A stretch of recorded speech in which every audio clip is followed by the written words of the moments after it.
เข้ามาเป็นคนให้หูจักคนพอเป็นคนเขาหูจักคนบอกว่าเขาใจคนเขาเป็นคนเขาหูจักคนเขาเป็นคนพอเป็นคนให้เป็นผู้ฆ่าภาษาเป็นผู้ฆ่าภาษาให้เป็นอริยะมีสามนิ้วคน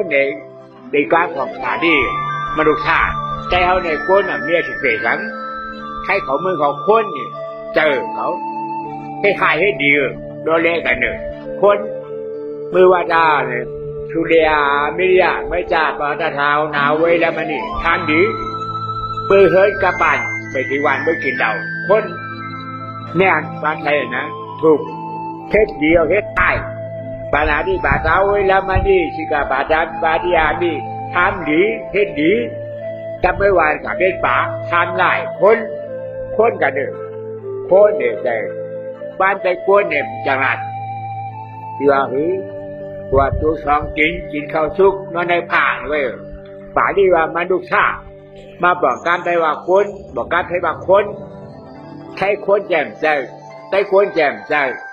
มนุษย์ชานั่นบอกว่าหือผู้ชรีคำนี้น่ะนามตีที่มนุษย์ทอกันหนึ่งมโนวิญญาติเอจีนาที่มนุษย์ทอกันหนึ่งธรรมาทิฏฐิสมาแสงกัปปะนามัตติที่มนุษย์ก่อนป่าดีนะคนอันวันนั้นมีญาณปัญญาสมาธิที่ขัดทุกข้าเสียจากมีญาณปัญญาผู้ว่าทุกข้าเสียจากอันใจรู้และอันใจเก่าอันนี้ใจเสียจริงว่ามนุษย์ข้าแต่ว่าคนเพราะเขามีใจญาณปัญญาอันทุกข้าเสียจากอันว่าทุกข้าเสียจากการใจรู้เลยเป็นอนัตตาใจเก่าบอกว่าอันใจกวนเหมือนแมวมาแบบป่านะก็เลยตีไว้นั่งไอ้ร่วมเข้าออกบอกว่าเกิดออกบอกว่าตายเกิดจ่ายทำบ้านได้ใช่ว่าเข้ามาได้ได้ว่าบ้านได้ทำบ้านได้เป็นอนัตตาป้องหูจักอันนี้มนุษย์ชาติเป็นกวนนะนอนเหตุบ้องแบบบ้องบ่เกิดแกมันบอกว่าตายเกิดจ่ายทำมาได้บ้างขับมาได้เป็นอนัตตาเพราะหูจักอันนี้เขาเป็นกวนนะว่าเป็นกวนพวกชัดจีที่พวกโคให้ว่าลูกจืนการแปลว่าขันหูจีนบอกว่าขันเดือดป้อมจีนว่าตายขันฉันขันทุกข้าใช่ไหมตาที่ทุกข้าเกิดมาก็ทุกข้ามีอยู่ในตัวให้ผมข้าวจ้างแต่เดี๋ยวเขาเหลือทุกข้าที่พุทธขึ้นตัวความไรเหนือจอแมวเลยเข้าตั้งแก่เดือนโดยก็เลยชิบเดือนหนึ่งเพราะจากที่ลูกค้าใครเจอเรื่องพี่สังจะรัดเถอะเคยใช้ก่อนได้จากที่ลูกค้าตลาดลูกค้าเนี่ยตลาดว่าเกิ้งเนี่ยเกิ้งผู้จ่ายอันนี้จ่ายเกิ้งก็เกิดบ้านหนึ่งวันในตัวผู้จ่ายต้องมาตลาดเกิ้งผู้จ่ายต้องมาตลาดนั่นเป็นลูกค้าบอกว่าในใครไปทานข้าวเนี่ยตลาดทานข้าวไม่อันทุกข้านางก็ขานเจอลูกก็ขานเจอกินก็ขานเจอตลาดทุกข้าการไปว่าเกิ้งไงไม่เกิ้งกับทุกเกียรใจบัดนาทุกข้าถ้าป่าดีมาหน้าใกล้ว่าตายป่าดีว่าหน้าบอกรวมออกกาป่าร่ามาทำเขาขึ้นก็ออกกาเขาขึ้นการไปว่าตายการได้รู้ก็ออกเขาขึ้นเพิ่มโกงอันนี้ห้องมาหน้าขายใจก็น้ำก็ขี้ก็แหละเดียวก็นั่งตาก็ออกขี้ก็ออกกล้าก็ออกถ้าขายใจมันไอ้ห้องว่ามาหน้าทุกข้าอันนี้เป็นปัญญาก็หูปัญญาได้ยินที่ทุกข้าเขาเป็นกวนจากที่ทุกข้าแต่ที่ทุกข้าก็หัวหน้าในทุกข้าขายใจเป็นกวนเนี่ยนะก็เป็นกวนเขาเป็นทุกข้าบาดาลทุกข้าให้ว่ารู้จืนได้ว่าหันหูจืนป้อมจืนก็จ่ายมาได้ว่าหันเนี่ยจับด่าทุกข้าจะได้บอกว่าจะจ่ายไม่จะเป็นอนัตตามาจ่ายอัตตาจ่ายการได้ว่าหันหูหันช้างหันประมาณเมื่อไกลไม่ปัญญาดัน พอหูปัญญาจะปิดกวนพอหันประมาทถ้าเป็นพวกข้าภาษานั่งหึงให้เจ็บเกิดพอเจ็บเกิดมาเจ็บขนาดเป็นทุกข้าเจ็บเป็นหมายยอดธาตุไม่เป็นอีกยอดธาตุไม่ได้เจ็บสองอันในห้องอ้อระได้กล้ารุดใจหักเข้าแท้แข็งขึ้นได้เจ็บจะให้เจ็บเกิดจับเพราะไหนดิกูเจ็บเป็นอาจารย์ถ้าเรื่องกูเจ็บมันใจเก่าไอ้บ้านกูอาจารย์มาเป็นเก่ากูเจ็บนะกูตายนะให้หันเจ็บเพราะหันเจ็บไปเป็นผู้เรากินเรากินเป็นก็จะบ้านเราเจ็บไปทำรู้ว่ารู้ว่าอันใจความเก่าว่าขับไรมาได้ให้ห่อรู้แต่ว่าหู้พอหันหัวเนี่ยเขาเป็นคนมันเจ้าคนบุกท่าพอเขาหันหู้เขาใจคนมันถ้าไม่หันหู้แล้วเนี่ยเป็นคนบุกท่าแล้วเนี่ยทำญาศาสนาเป็นช้างเนี่ยเป็นอาหารหู้เขาบุกท่าจะว่าหู้หันเนี่ยบุกท่าจะว่าก็เปลี่ยนการมาว่าหันหู้หันทางหันเจ็บอ่ำใจเขาอาณาจักรเจ็บจะก่อรับนิดพวกไหนนิดให้เจ็บเกิดดังนั้นไม่ใช่ว่าอาณาจักรใจเขาอับบาเลยเนาะอาณาจักรใจเขาดิ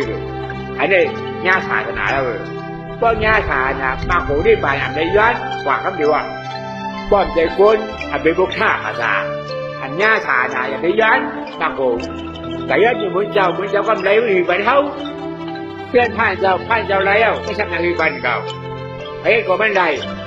มาโหได้ไปแต่ย้อนเอาที่เป็นที่บันเพื่อนมีญาจากก็มันบันได้เป็นโกนยาวเป็นพวกท่าภาษารู้ท่าภาษาญาศาสนาศาสนาเป็นไงสมาธิที่สบายใจครับป้าปัญญาฐานะสองอันหนึ่งอันนี้ห้องศาสนาพอมาเอาการเปลี่ยนภาษาว่าการแข่งการสอนเจ้าผู้หันเดินสวรรค์ผู้เนี่ยทุกท่าเจ้าเขาเกิดวันแล้วแอบบอกใจทุกท่าเจ้าเกิดวันเลยทุกคนจะหันผู้ก็เลยใหญ่พ้นมาในทับกล่าวเอาอันให้ไม่หันผู้การลากการเป็นเจ้าไว้ขี่ท่าเจ้าเขาอันนี้ห้องศาสนาอันไม่หันผู้การสอนเบิร์ก้อนทับบามันสอนผู้นั้นหันผู้นั้นก็นั่นพวกญาฐานเอาหันช้างหันเจ็บหันใหม่หันกัดหันฉันหันไหวเกิดขึ้นมาผู้อันฉันหันไหวทำใจเราไปอาจารย์ญาฐานเอาพวกญาฐานเอาบ้าหูที่บ่ายอันใดย้อนกว่ากันเดียวป้อมญาฐานจะหาการใครย้อนแต่ย้อนเมื่อไหร่เทไปเท่าไอ้ย้อนแข่งการมันจำได้ไม่ดีไปเท่าก็จะแข่งเพื่อมันก่อนได้ก็มันดีไปเท่าcái nhà hát giảเขาจะเอาbên đâyไปทำจังคือไปนั่นเก่าเฮ็ดบ่มันได้ดีเดอันค่ายเฮ็ดได้ป่านี้ว่าเฮ้ยสัมมาการก็หน้าที่โกนเหตุการณ์ตู้สู่ด้านหน้าดีโกนการสีด้ามดีโกนธรรมชาติวิปัสสนาภาวนาดีอันเหตุการณ์อาคูสู่เป็นเขาเหตุการณ์อันดีเป็นอาคูสู่เจอนี่คิด2เชนเลยเหตุการณ์ดีเป็นกู้สู่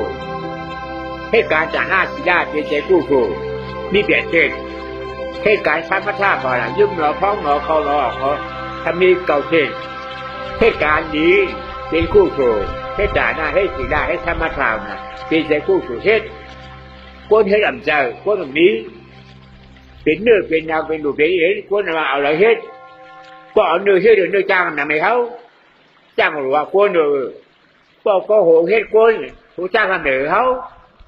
ก็ที่เขาเด็ดคนแม่ขับแม่จ้างทำนำให้เขาแม่ขับยังจ้างเด็ดคนหรือก็คนเฮ็ดคนมานำให้เขามาก็เป็นคนเนอนะมันเจอคนว่าอันทับมีปัญญาผู้ว่าจากที่ตลาดจากที่บรรณาตราหลวงไม่ขาดเจออันนั้นเป็นคนเนอก็ไม่ทำหันจุกฆ่าเป็นปรมาเลยเจ็บวายทานเจ็บแกนจงปลอดนิทานนิ้มเป็นวายทานไม่กัดเป็นดิยทานอันนี้เป็นประมาทอันใจควรป้อมใจควรอ่านหันเจ็บอะไรเป็นสมาธิหันอันนู้นมาเจ็บไปอันใจเก่าอันใจเป็นอาจารย์เป็นสมาธิกับป้าญาสาหนาวพวกญาสาหนามักผู้ที่ป่านั้นคิดเกิดอันเกิดจะห้อนพ้อลาดให้ทีกูก็ให้ครับบอกแจ้งแรงใจกันไปคำแม่เขาคือเขาเป็นคนคือใครเป็นคนผู้ชาภาษาคนผู้ชาภาษาเนี่ยนี่คือ นั่งรับสารนึกเปิดจางานสมาธิที่เพื่อที่แต่เขาเนี่ยจะพูดมโนวิญญาณเนี่ยเวนาขับทางง่ายต่อท่านขับเจ็บบันผู้เป็นการมันอันทับเจ็บบันก็เป็นการมันอันทุเจ็บบันเป็นมโนวิญญาณอันทันเจ็บบันสมาธิที่เอาสมาธิเพื่อจะหูเจ็บพอหันจะหูเจ็บเอาพูดว่าอนัตตาอันได้ห้องว่ามากาสาราดองอันนี้ยาวดองให้บอกว่าแกมือการแปลโน่เนี่ยร้องก็การแปลว่าร้องเป็นแกมชนะบาทหนึ่งก็แกมโยก็เป็นชนะบาทหนึ่งนายปรากเป็นแกมนายอำเภอพอยามคือลงอ่ะนายปรากขึ้นแกนจะเข้าใจร้องการแปลบอกว่าแกมเจ้าอันมันเป็นข้าเขาถ้าตัวเดียวคุณผีคุณชาเขาลงมาต่อถึงคุณก้นต่อถึงแก่มากพอถึงตัวจะเกิดเป็นข้าตัณหาเป็นอัตตามาหน้าล้อผ้าทำอะไรเป็นตัณหาบอกว่าสังให้มันเหินไปอัตตามันเด็กชกเพื่อเป็นแม่ญาติอัตตาเป็นเจ้าอัตตาเป็นชื่อบอกว่าหันเป็นเก่าเป็นหัวเก่าขาเก่ามือเก่าดินเก่าแล้วหัวเราผู้ว่าลูกเก่าตัวยิ่งเราได้เก่าผู้เก่าแม่เก่าผู้เก่าแม่เก่าต่อถึงมาเมื่อจับอย่างนี้บนหนึ่งอันมาจะมาเป็นเก่าเป็นอัตตาการเป็นฉลาดแล้ววนเป็นขาอัตตาทั้งหมดเลยเพราะเจ้าเนี่ยยังมีอัตตาเข้ามาเจ้ากูก็กูทำคำเนี่ยครับมาเป็นโกนเอาเขาเป็นผู้ฆ่าป่าสาก็เป็นผู้ฆ่าป่าสาเอาผ่านสถานะน่ะสมาธิสมาจักรป้าสมาธิด้วยจุข้าเจ็ดเจ็ดแกนช่วงตรวจเจ็ดข้าจัดไว้เจ็ดไกลไหลเจ็ดที่เสือพวกนี้จะหูเจ็บมีเมื่อที่ได้ถ้าใครพวกเจ็บวันนี้จะหูเจ็บได้หูเจ็บเลยบ่อยมาบ่อยเจ็บเลยอัตตาเป็นเหตุทุกข้าเหตุอาเจ้าทุกข้าเหตุทุกข้านี่ทำเหตุผลพอเหตุอัตตาหายแล้วทุกข้าขันแสงมาก็นี้มากกว่านี้ป่าเนอะเป็นอัตตาทุกข้าจะว่าเฮ้ยอาเจน่าทุกทีอาจารย์โนทุกข้ออาจารย์แสงมาเก่าๆได้ให้ทางห่างประมาณเท่าไรทุกข้าอาจารย์มาอาเจน่าอาจารย์โนทุกข้อไหมอาจารย์อันใจเก่านะให้บรรเทาทุกข้าเป็นไว้กวนกว่ามาหันเบเท่ามาเมเท่าเนี่ยนะป้องยังอาจารย์